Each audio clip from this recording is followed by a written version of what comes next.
Hello, नमस्कार दोस्तों। आपका ओनो स्टडी ग्रुप में स्वागत है। आशा है कि आप लोग बहुत अच्छे ही होंगे और आप लोग की पढ़ाई भी काफ़ी अच्छी ही चल रही होगी। और रिसेंटली हमारा 2-3 दिन पहले देखा गया यूपी पीसीएस का एग्ज़ाम हुआ। होप आप लोग का एग्ज़ाम भी अच्छा ही गया होगा और आप लोग पढ़ाई भी अच्छी तरीके से करी होगा। जैसा कि आप लोग जानते हैं कि मैं आप लोग को मैथ्स पढ़ा रहा हूँ। मैथ्स में मैंने परसेंटेज से स्टार्ट किया था और मैंने कुछ प्रीवियस ईयर पेपर भी आप लोग को सॉल्व कराया। सीजीएल का एक मैंने पेपर सॉल्व कराया था और एमटीएस का भी पेपर सॉल्व कराया। आपको जो भी रिसेंटली एग्ज़ाम चल रहे हैं उस एग्ज़ाम ओरिएंटेड मैं आप लोगों को पेपर लेकर आता रहूँगा, ताकि आपका ये प्रैक्टिस भी होता रहे कि एग्ज़ाम बेसिस पर कि आप कैसे क्वेश्चंस को सॉल्व करते हैं, कैसे चीज़ों को आप हैंडल करते हैं। ये आपको एक अप्रोच मैं आपको बता दूंगा। जो भी जो एस्पिरेंट होंगे जिनका एग्ज़ाम बहुत ही काफ़ी नज़दीक होगा, चाहे वो CBT 2 का एग्ज़ाम हो रेलवे का, चाहे वो सीजीएल का एग्ज़ाम हो, वो उस पर अच्छे से वर्क कर सके। बस उनको एक मेथड, मैं सही मेथड बता दूंगा ताकि वो उस मेथड को फॉलो करके चीज़ों को अच्छे तरीके से अप्रोच कर सके। क्योंकि मैथ्स में क्या होता है कि अर्थमेटिक जब हम लोग पढ़ते हैं तो उसमें क्या होता है कि बहुत सारे डिफरेंट टॉपिक्स होते हैं, डिफरेंट डिफरेंट अप्रोच रहते हैं। तो वो डिफरेंट डिफरेंट अप्रोच को जानने के लिए हम लोग को एक थोड़ा सा सिस्टमैटिक वर्क करना होता है। मतलब कि बस एक पार्टिकुलर मेथड को अडॉप्ट करना, चाहे वो कंपाउंड इंटरेस्ट ही क्यों ना हो, चाहे वो टाइम एंड वर्क ही क्यों ना हो, चाहे टाइम एंड डिस्टेंस ही क्यों ना हो, कुछ पार्टिकुलर मेथड आप लोग को मैं एग्जाम ओरिएंटेड क्वेश्चंस में जब मैं आपको डील करूंगा तो वो आप जरूर देखना कि कैसे मैं क्वेश्चंस को डील करता हूँ। बाकी जैसा कि मैं आप लोग को टॉपिक वाइज तो पढ़ा ही रहा हूँ, मैंने परसेंटेज से स्टार्ट किया, लगभग 60-70 सवाल मैंने उसमें करवाए। तो आप लोग का ये बनता है, आप कम से कम, वो मैंने 60-70 सवाल करवाए, आपको पर क्वेश्चन पर आप कम से कम 5-6 सवाल आप भी बनाते तो आपका भी प्रैक्टिस होगा। तो आप लोग इस वीडियो को, इस चैनल के माध्यम से आप रेगुलर आप प्रैक्टिस भी करिए। जैसे जैसे मैं पढ़ाता हूँ रेगुलर आप प्रैक्टिस करो। और जो भी आपका प्रीवियस ईयर पेपर हो, चाहे वो रेलवे का एग्जाम दे रहे हो तो रेलवे का जो भी प्रीवियस ईयर पेपर होगा, चाहे वो किरण का बुक फॉलो कर सकते हो या कोई भी अदर पब्लिकेशन का बुक, प्रीवियस ईयर पेपर को ही सॉल्व करना चाहिए। क्योंकि एग्जाम में जो भी देखा गया है, जो भी एग्जामिनर है वो जो क्वेश्चन सेट करता है वो कहीं ना कहीं प्रीवियस ईयर डाटा को ही बस वो रिपीट करता है और बस वो डेटा को थोड़ा सा चेंज करता है। चाहे वो पहले वो 20% दे हो या 30%, 30% दिया हो, उसको थोड़ा सा चेंज करके वो क्या करता है, बस कॉम्प्लिकेट करता है। तो आप लोग को बस फोकस क्या करना है, और मैथ्स में आप थोड़ा सा याद रखना, मैथ्स में कुछ कुछ बेसिक चीज़ है जो आपको बहुत इंपॉर्टेंट है। मतलब आप फ्रॉम 1 to 50 आपके नंबर्स का स्क्वायर एकदम आपके थ्रोट पर होना चाहिए कि मैं कभी भी पूछूं तो वो एकदम मेमोराइज्ड रहना चाहिए, कि मतलब उसमें कहीं आपको प्रॉब्लम ना हो। कोई भी 49 का स्क्वायर बोले तो आपको कुछ नहीं, डायरेक्ट मतलब 2401 ये सब आपको याद होना चाहिए। मैथड तो आपको 50 के बाद आपको जानना चाहिए कि मतलब आफ्टर द 50 मतलब कैसे स्क्वायर के नंबर को सॉल्व कैसे करते हैं या कैसे जल्दी कैलकुलेट किया जाता है, विद इन 5 सेकेंड 10 सेकेंड में कैसे कैलकुलेट किया जाता है। बट अप टू 50 तक आपको तो मेमोराइज रहना ही चाहिए। क्योंकि कोई भी चीज़ आप मैथड से भी जब निकालोगे ना तो उसमें भी 10 सेकेंड लगता है, लेकिन आपको जब चीज़ें याद रहना स्टार्ट हो जाती है तो वो आपका 10 सेकंड भी आपका सेव होना स्टार्ट हो जाएगा। तो मैथ्स में यही टोटली डिपेंड करता है, चाहे वो मैथ्स हो या कोई भी सब्जेक्ट हो, चाहे वो इंग्लिश हो या जीके हो या रीजनिंग ही आप क्यों नहीं बनाते हैं, वहाँ पे ये सारे मेथड अप्लाई होते हैं। तो आज मैं आप लोग को परसेंटेज टॉपिक पे ही और कुछ अच्छे सवाल लेकर आया हूँ और मैं उसको भी सॉल्व करूँगा। फिर भी आप ये भी देखना कि मैं जो भी डिफरेंट टाइप के ये क्वेश्चंस होगा और आप भी उसको घर पे बैठ के अच्छे से मैं बनाना। मैं जितने भी क्वेश्चंस कराता हूँ आप उसका कम से कम 4 टाइम्स 5 टाइम्स तो आप खुद ज़्यादा बनाओ। मान लीजिए मैं 100 क्वेश्चन डिस्कस करता हूँ किसी भी टॉपिक में, तो आपको एटलीस्ट 400 क्वेश्चन तो आपको खुद सॉल्व करना चाहिए। मतलब आपको चीज़ें क्वेश्चंस को निकाल करके मतलब कैसे बनाया जाता है, क्या किया जाता है, आप खुद भी फिर 6 मंथ 8 मंथ में आप एक्सपर्ट बन जाओगे कि हाँ क्वेश्चंस को कैसे हैंडल किया जाता है। तो इस चीज़ें को आप लोग थोड़ा ध्यान रखें, मतलब खासकर पढ़ाई में, मैथ्स हो या कोई भी अदर सब्जेक्ट हो, कि आपको कॉन्शियस रहना पड़ेगा, आपको चीज़ों को रेगुलर देखना पड़ेगा। जैसे कि अभी मैं ऑनलाइन पढ़ा रहा हूँ तो आप लोग रेगुलर वीडियो को कैसे मतलब देख कर और कैसे चीज़ों को एब्जॉर्ब करना, ये आपको खुद ही हैंडल करना पड़ेगा। क्योंकि यदि आप थोड़ा सा स्किप करते हो पढ़ाई को, मान लेते हैं कि आप नहीं, चलो एक दिन देखे, अगले दिन नहीं देखे, फिर 2 दिन बाद देखे, तो इसमें कहीं ना कहीं आपका डिसकंटिन्यूटी ब्रेक हुआ तो आप लैक करोगे ही। फिर जो और अदर कंपटीटर होगा वो आगे निकलेगा, फिर आप पीछे ही रहोगे। फिर आप सोचोगे कि अरे यार मेरा रिजल्ट नहीं हो रहा है, मतलब यार कहाँ पढ़े क्या पढ़े, फिर आपको फिर और 10 जगह पढ़ना पड़ जाएगा। तो इसलिए आप एक जगह पढ़ते हो तो अच्छे तरीके से, सॉलिड तरीके से उसमें फोकस्ड होकर पढ़ाई करना चाहिए।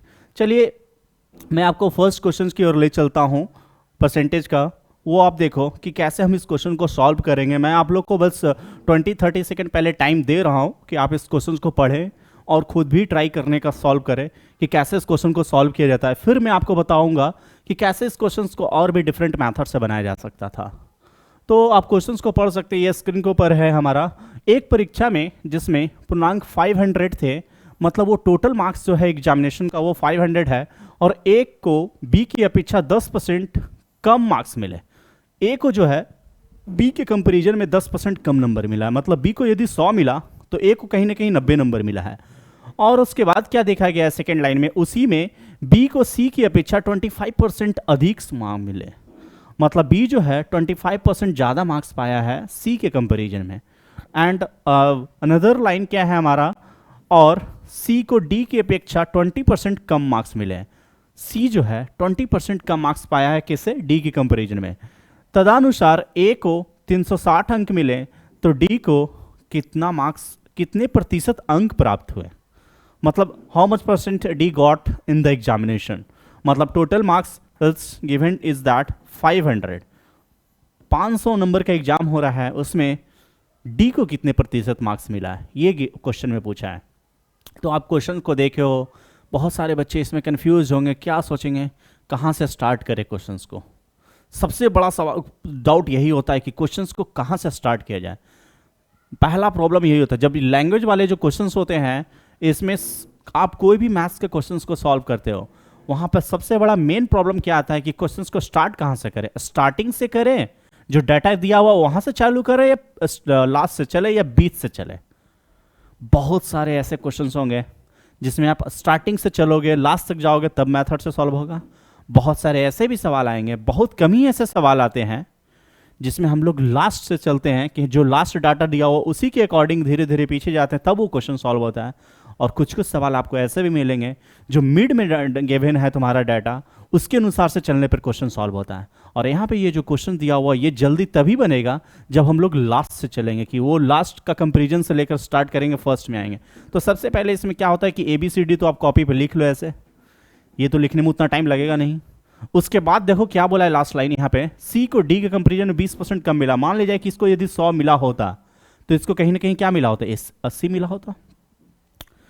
और बी को सी के कंपैरिजन में 25% अधिक मार्क मिले हैं। 80 का 25% पहले माइंड में सोचना कि कितना होता है, 20 होता है।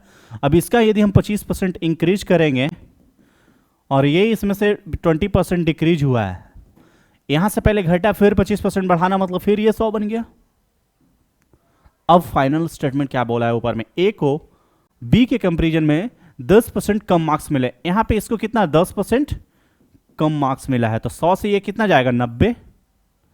और यहां पे एक क्वेश्चन में गिवन है लास्ट में क्या बोला, ए को 360 नंबर मिला है तो डी को कितना प्रतिशत मार्क्स मिला है। 500 में 360 हो पाया है, मतलब 90 का वैल्यू कितना है 360, तो 100 का वैल्यू कितना होगा 400 होगा कि नहीं। 90 यूनिट का वैल्यू 360 है तो 100 यूनिट का वैल्यू 400, मतलब डी कितना मार्क्स पा रहा है 400 मार्क्स पा रहा है। कितना में 500 में, तो ये परसेंटेज कितना होगा, तो आप ऐसे ही नॉर्मली भी कैलकुलेट कर सकते हैं कि ये 18% होगा। डी जो है आउट ऑफ 500 में ही गॉट 400 मार्क्स, तो percentage will equal to 400 by 500 multiply 100, so that will equal to, और 4/5 का हम लोग को वैल्यू पता ही है 80% होता है। तो ये सब चीज़ों को आप थोड़ा ध्यान रखें कैसे क्या कैलकुलेट करना है। अब इसी क्वेश्चन में कोई और मेथड को लेकर चलता, ए से स्टार्ट करता, तो कहीं ना कहीं चीज़ें बीच में ही उसका फंस जाता कि मतलब वो कैसे इसको वहाँ पर डेसिमल आना स्टार्ट हो जाता। तो और यदि कोई ए का मार्क्स को लेकर चलना स्टार्ट कर देता कि ए को 360 मिला, बी को कितना मिलेगा, सी को कितना मिलेगा, वहाँ पर भी वो डिफिकल्टी फेस करेगा। बनाने का तो इस क्वेश्चन को लोग 3-3 मेथड 4, जितने सारे स्टूडेंट हैं, हर स्टूडेंट कुछ ना कुछ अलग ही सोचता है। कुछ कुछ तो तरीका मैच करेगा ही, बट उसमें से भी एक अच्छा वेस्ट होता है कि मतलब सबसे सही तरीका जो क्वेश्चंस को जल्दी बना कर दे। और वहाँ पे मान लीजिए 5 लाख बच्चे एग्जाम में बैठ रहे हैं, प्री में कोई या कोई भी एग्जाम में, तो 5 लाख बच्चा में 50,000 बच्चा तो ऐसा जरूर होगा कि वो सही अप्रोच वाला होगा कि हाँ उस क्वेश्चन को इसी मेथड से बनाएंगे। और बाकी जो 4,50,000 होता है और वो एग्जामिनेशन से इसलिए आउट होता है just because of the method, वो बस दूसरे मेथड को अप्लाई करता है जिसके कारण उनका टाइम थोड़ा ज़्यादा लगता है। और टाइम ज़्यादा लगना मतलब वो टाइम आउट हो जाता है, वो कहीं अटैम्प्ट ले पाते हैं। तो ये सब चीज़ आप जब सही अप्रोच को रखोगे, जब नंबर ऑफ स्टूडेंट ज़्यादा सही अप्रोच को रखते हैं, तो उनसे क्या होता है इनका क्वेश्चंस भी सही तरीके से सॉल्व होता है और पेपर को भी सही तरीके से हैंडल करते हैं। चलो मैं अब आपको नेक्स्ट क्वेश्चन की ओर चलता हूँ। इसमें इस क्वेश्चन में बस मैं आपको इतना ही दिखाना चाह रहा था, ये क्वेश्चन बहुत बड़ा मतलब इतना भी ज़्यादा अच्छा क्वेश्चन नहीं बोल सकते हैं, बट आपको बस मैथड बताना स्टार्ट करा। जब मैं अच्छे अच्छे क्वेश्चंस लेकर आऊँगा तो उसमें तो आपको दिखेगा ही कि कैसे अच्छे क्वेश्चंस भी सॉल्व होते हैं। तो सबसे पहले मैं आपका बेस बना रहा हूँ कि आप तो कम से कम बेस तो आपका स्ट्रांग हो पहले, तब मैं जब अच्छे क्वेश्चंस को डील करना चालू करूँ तो वहाँ पे आपको कहीं ना कहीं वो जो फंडामेंटल्स है उसमें प्रॉब्लम नहीं आना चाहिए, क्योंकि जब आपका फंडामेंटल्स में प्रॉब्लम चालू हो जाएगा आना तो फिर आप आगे हम जो क्वेश्चंस डील करेंगे अच्छे क्वेश्चंस, वहाँ पे भी आप रुकोगे, वहाँ बोलोगे सर कैसे बना, क्या हुआ, बताइए, पूरा डिटेल बताइए। फिर वहाँ पे डिटेल बताना मतलब पूरा टाइम का वेस्ट होना। तो फर्स्ट ऑफ ऑल जो भी स्टूडेंट सही तरीके से प्रिपरेशन कर रहे हैं, चाहे वो रेलवे एग्जाम का ही प्रिपरेशन क्यों ना कर रहे हो, चाहे वो सीजीएल का ही प्रिपरेशन क्यों नहीं कर रहे हो, चाहे वो सीडीएस एग्जाम का ही क्यों प्रिपरेशन कर रहे हो, वो अपना फंडामेंटल्स को स्ट्रांग रखें। फंडामेंटल्स को स्ट्रांग रखें, क्योंकि फंडामेंटल्स ही बहुत बड़ा चीज़ होता है। आपका फंडामेंटल जैसे ही अच्छा होगा तो आप चीज़ों को सही तरीके से फास्ट सॉल्व करना स्टार्ट कर दोगे। तो ये सारे कुछ आप पे डिपेंड करता है कि आप चीज़ों को कैसे एनालाइज करते हो, कैसा सॉल्व करते हो। ये बस मत सोचना कि मैं बस पार्टिकुलर कुछ प्रीवियस ईयर बना लिया क्वेश्चंस, कुछ मैथड सॉल्व कर लिया, मेरे को मैथ आ गया, ऐसा कभी घमंड मत करना। तुम कितना भी स्ट्रांग, मान ली तुम्हारा मैथ स्ट्रांग हो जाए ना, तो यहाँ पे एक से एक ऐसे ऐसे लोग हैं कि तुमसे भी अच्छे हैं ही, मतलब। तो ये अपने में कभी नहीं आने देना कि मतलब कि नहीं मैं तो बस जान गया तो जान गया। बस आपको जितना आता है बस आप मतलब एक पार्टिकुलर एक मैथड ही सीखे हो। हर साल मैथड चेंज होता है, और एक एक मैथड आजकल शॉर्टकट पे शॉर्टकट भी आने लगा है। अभी तो शॉर्टकट जनरेट हो रहा है, आजकल हर साल कहीं ना कहीं मैथड चेंज होता है, चाहे वो कोई भी टॉपिक का हो, चाहे वो परसेंटेज ही क्यों ना हो, चाहे वो कंपाउंड इंटरेस्ट क्यों ना हो। कंपाउंड इंटरेस्ट जब मैं आपको बताऊंगा सीआई वगैरह निकालने का, अभी मार्केट में कम से कम 4-4, 5-5 मैथड चल रहे हैं, flow chart method, tree method, ratio method. But उसमें से क्या देखा जाता है कि मतलब कुछ कुछ ही पार्टिकुलर क्वेश्चंस पे रेशियो मेथड काम करता है, और अदर जो क्वेश्चंस होते हैं उसमें कहीं ना कहीं कुछ और दिमाग लगाना पड़ता है। तो वो जब सारे क्वेश्चंस को आप सॉल्व करोगे, 200-300 क्वेश्चंस कंपाउंड इंटरेस्ट का बनाओगे, तो आपको सारे चीज़ आपको कहीं ना कहीं माइंड में आएंगे कि कैसे किस क्वेश्चन पे क्या अप्रोच लेना चाहिए और कैसे बनाना चाहिए। तो आप एक एक तरीके से नहीं कि मतलब हमको इसी डायरेक्शन में चलना है तो चलना है, आपको क्वेश्चंस वाइज आपका दिमाग भी आपको थोड़ा सा वैरी करना पड़ेगा, चेंज करना पड़ेगा, आपको लगाना पड़ेगा, कुछ और नहीं सोचना पड़ेगा। एक पार्टिकुलर मैथड से आप ये नहीं सीख सकते हो कि नहीं मतलब हम इससे बना रहे तो इसी से बनाए। मैथ्स में वेरिएशन आता है, और आपको वेरिएशन, आपको बदलाव हमेशा लाना पड़ेगा। ईयर वाइज ईयर बदलाव आ जाता है। तो आज से 5 साल पहले का मैथ का ट्रेंड अभी का ट्रेंड टोटली चेंज हो चुका है। ये आप देखो तो ये ऐसा नहीं कि 5 साल पहले भी ऐसा ही था और अभी भी ऐसा ही है। तो ये सब चेंज जब मैथ में जब चेंज हो रहा तो अपने आप में भी आप चेंज लाइए और चीज़ों को सही तरीके से समझना स्टार्ट करिए। नहीं तो फिर वही होगा, आपका कंपटीशन जैसे चल रहा है, आप पीछे हो रहे हो तो आप पीछे रहो, मतलब होते ही जाओगे। सो ये सब चीज़ आपको थोड़ा सा केयरफुल होना होगा। नेक्स्ट क्वेश्चन आप देख सकते हैं स्क्रीन के ऊपर है, और ये आप इसको पढ़कर थोड़ा सा सॉल्व करने की कोशिश भी कर सकते हैं। किसी कक्षा में 72% विद्यार्थी जीव विज्ञान मतलब बायोलॉजी लिया। बायो लेने वाला कितना स्टूडेंट था? 72%। 44% क्या लिया है? मैथ लिया है। 44% क्या लिया है? मैथ्स लिया है। और यदि प्रत्येक विद्यार्थी जीव विज्ञान तथा गणित में कम से कम एक विषय लिया हो, मतलब ये अंडरस्टूड पहले से ही है कि जो टोटल स्टूडेंट हैं वो कहीं ना कहीं कम से कम एक सब्जेक्ट जरूर लिए हैं, चाहे वो बायो ले चाहे वो मैथ्स ले। और 40% ऐसा स्टूडेंट है जो दोनों लिया है, बोथ। ये कितना हो गया? 40 विद्यार्थी, 40 स्टूडेंट्स। अब जब मैं बायो और ये मैथ को जब हम ऐड करेंगे तो 72 + 44 को जोड़ेंगे, ये दोनों को ऐड करने पर 4 2 6 7 4 11 116%। तो टोटल तो एग्जामिनेशन जो दे रहा होगा टोटल तो 100% ही होगा। तो ये 16% एक्स्ट्रा क्यों आ रहा है? ये जो 16% एक्स्ट्रा आने का मतलब तो कुछ ना कुछ होगा कि ये 16% है क्या? तो ये 16% आपका वही बता रहा है कि मतलब बायो जो 72% आप देख रहे हो, 72%, इसमें एक विषय तो लेने वाला बायो होगा ही, और कुछ ऐसे भी बच्चे होंगे जो दोनों विषय ले रहे होंगे, बोथ वाले भी इंक्लूड है इसमें। मैथ वाले में भी ऐसा ही सिचुएशन हो रहा है। एक विषय मैथ्स में तो होगा ही कोई लेने वाला, सिंगल मैथ्स लेने वाला, और कुछ ऐसे भी बच्चे होंगे जो दोनों ले रहे होंगे। तो जब हम 100 में से 100 से ज़्यादा कितना 16% आ रहा है, तो ये 16% वही लोग हैं जो दोनों लिए हैं, बोथ। क्योंकि जब हम दोनों को ऐड किए हैं तो इसमें बोथ वाला 2 बार ऐड हो गया, देखा जा रहा है। एक बार बायो वाला में भी हो गया ऐड और एक बार मैथ वाला, इसलिए 16% इंक्रीज कर गया है। अब ये 16% इंक्रीज जब हो गया तो 16% कहीं ना कहीं ऐसा है स्टूडेंट जो दोनों सब्जेक्ट को ले रहा है, वो मैथ को भी ले रहा है और बायो को भी ले रहा है। और यहाँ पे 16% का नंबर गिवन कर दिया है, कितना है 40। तो जब अब 16% का बाबू नंबर 40 है तो 1% का नंबर 40/16 होगा कि नहीं। और हमको टोटल विद्यार्थी निकालना है, तो 100% का वैल्यू निकालने के लिए 4 चक 16, 25 चक 100, 25 गुना 10 करेंगे तो 250 विद्यार्थी होगा कि नहीं। मतलब टोटल स्टूडेंट कितने हैं 250। तो यही सारी चीज़ है, मतलब क्वेश्चंस को कैसे अप्रोच लेना है। सबसे पहले क्या था 72 और 44 गिवन कर दिया है क्वेश्चन में कि कोई ना कोई एक सब्जेक्ट लिया है, और ऐसा भी नहीं हुआ है कि फेल हुआ है, ये भी नहीं कुछ गिवन है इसमें। कोई है एक सब्जेक्ट लिया ही है, और जब हम दोनों को ऐड किए तो दिख रहा है क्या 116%। तो इससे अंडरस्टूड हो गया कि 16% ऐसा बच्चा है जो दोनों लिया है सब्जेक्ट, वो मैथ में भी है और बायो में भी है। तो 16% बराबर 140, so 100% will equal to 250। So total number of student in the class is 250। अब हम लोग नेक्स्ट क्वेश्चन की ओर बढ़ेंगे। क्या है, किसी परीक्षा में 70% प्रत्याशी अंग्रेजी में पास होता है, 80% गणित में पास हुआ, 10% दोनों में फेल हो गया, 10% दोनों में फेल हो गया। दोनों विषयों में पास होने वाला 144 है, बोथ सब्जेक्ट में पास होने वाले 144 है। तो टोटल नंबर ऑफ स्टूडेंट बताइए कितना है एग्जामिनेशन दे रहा है। तो सबसे पहले क्या गिवन डाटा, इंग्लिश में 70% पास हुआ है। और तो जब 70% लोग पास हुआ होगा तो फेल कितना होगा 30 हुआ होगा, क्योंकि बोथ में दिया हुआ है फेल वाला। और उसके बाद मैथ में 80% पास हुआ है, तो फेल कितना होने वाला होगा 20% होगा। और बोथ में फेल कितना हुआ है 10%। जब बोथ में 10% फेल हो रहा है तो कहीं ना कहीं ओवरऑल हम फेल का निकाल रहे हैं। 30 + 20 50 में से 10 गया 40% बच्चा फेल हो रहा है, चाहे वो इंग्लिश में फेल हो, चाहे मैथ में फेल हो, चाहे दोनों में फेल हो। 40% स्टूडेंट्स फेल हो रहे हैं।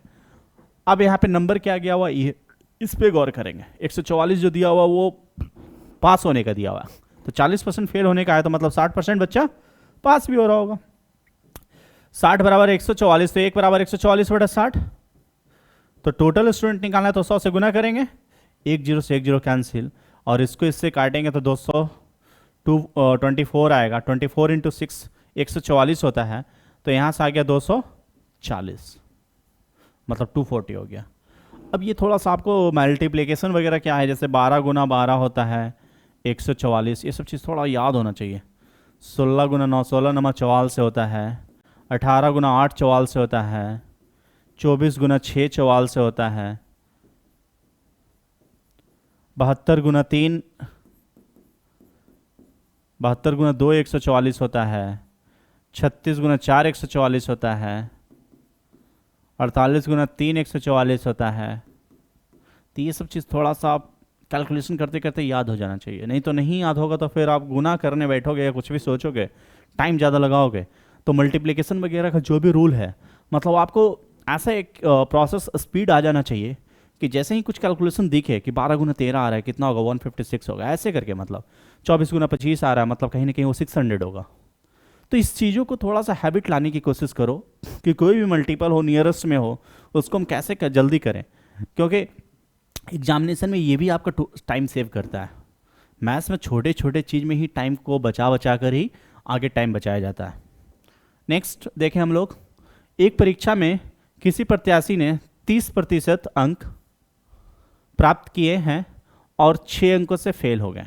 ऐसा क्वेश्चन मैंने पिछले क्लास में भी बताया है, आज मैं रिपीट कर रहा हूँ क्योंकि ये क्वेश्चन अच्छा है और हमेशा आता है, इसलिए मैं आपको दोबारा रिपीट करके बता रहा हूँ कि मतलब, और बस डेटा थोड़ा चेंज है। पहले मैं जो लिया वो कुछ और डेटा था, आज कुछ और डेटा है। आप इसको तुरंत बनाकर आंसर निकालने की कोशिश करें कि कितना आ रहा है ये, तभी पता चलेगा।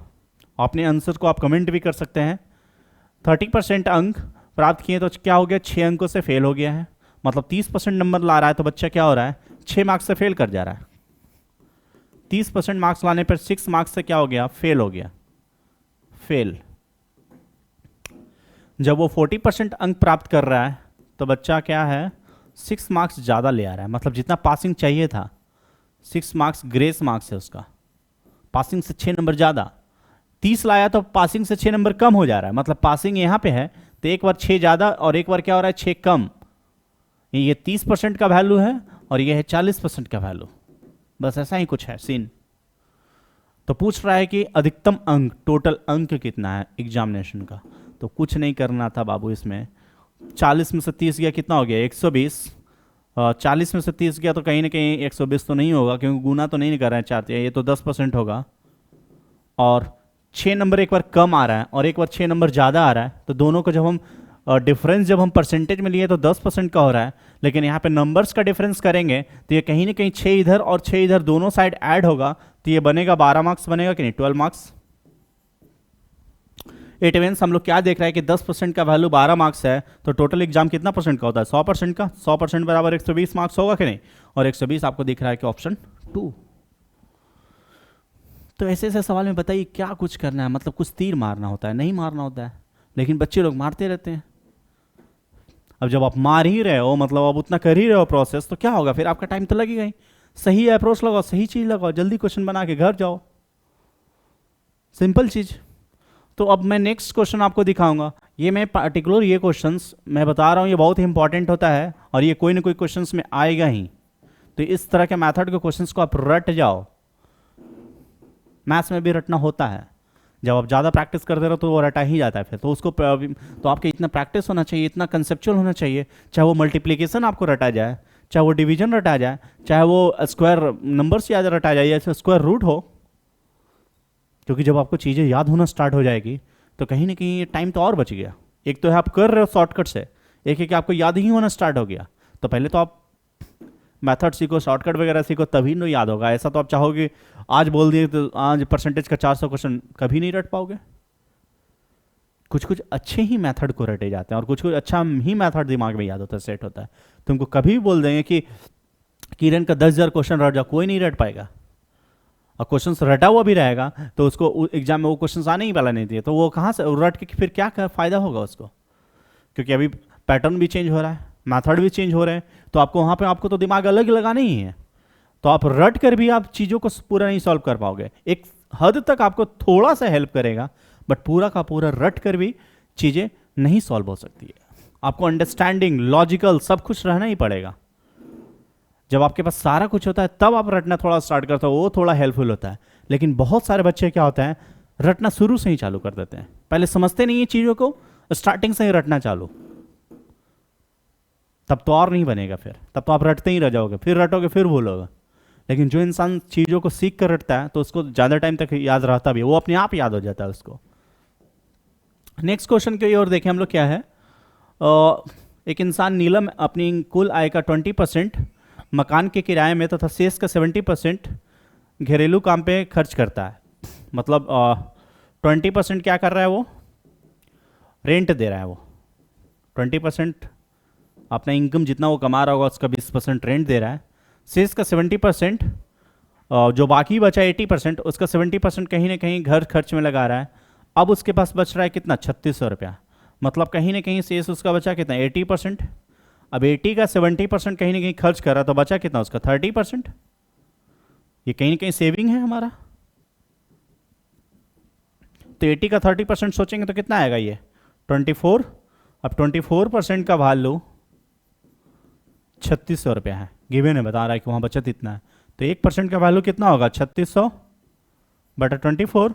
टोटल इनकम 100% है उसका, तो 100 से गुना करेंगे, 12 तिया 36, 12 दूनी 24, और ये कटेगा 50 बार में, 50 तिया 150। जैसे ही 150 दिखा हमारा ऑप्शन फर्स्ट दिख रहा, हमको कुछ सोचना ही नहीं है कि उसमें कितना जीरो होगा, चाहे वो 2 जीरो हो 3 जीरो हो, हमको क्या मतलब है। जीरो का सोचेंगे तब पता करेंगे कितना होगा, हमको यहाँ पे दिमाग लगाना ही नहीं था। तो यहाँ पे आ रहा है कि आराम से 15,000 ही आंसर होगा। जब ऑप्शन में 15,000 और 1.5 लाख ऐसा रहता तो सोचते भी, हमको 15 एक ही जगह दिख ही रहा है यहाँ पे और कहीं दिख नहीं रहा है 15, तो हम क्यों उतना दिमाग लगाने जाएंगे कि आगे डेसिमल कितना है, जीरो कितना है, क्या कितना है। Next question,